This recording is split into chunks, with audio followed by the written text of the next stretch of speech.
Les joueurs de cartes de Cézanne, analyse du tableau. Depuis quelques années, Cézanne s'est retiré dans le midi de la France et il ne fait que de rares et rapides allers-retours à Paris.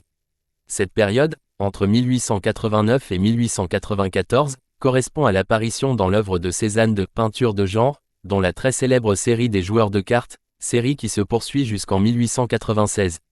Le travail de Cézanne pour ses toiles est assez particulier, il imposait de très longues et pénibles séances de pose à ses modèles, dessinant de nombreuses esquisses de chacun d'entre eux. On suppose qu'il n'a jamais fait poser tous ces modèles ensemble, on compte jusqu'à 5 personnages pour une version des joueurs de cartes propriété de la Fondation Barnes, et qu'il préférait les faire poser séparément. Ensuite, seul dans son atelier, il réalisait un tableau à partir de ses esquisses. Cézanne d'ailleurs n'était pas très intéressé par ces personnages, ce qui lui importait, c'était beaucoup plus la composition et l'utilisation de la couleur pour modeler les volumes. Le dessin et la couleur ne sont point distincts. Au fur et à mesure que l'on peint, on dessine. Plus la couleur s'harmonise, plus le dessin se précise, disait-il.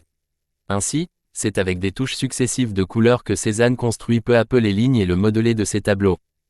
À gauche, on reconnaît le père Alexandre, le jardinier de Cézanne, qui travaillait dans sa propriété du Jacques-Bouffant, proche d'Aix-en-Provence. Sa fille se souvient d'avoir posé pour Cézanne, qui la payait 3 francs, et son père 5.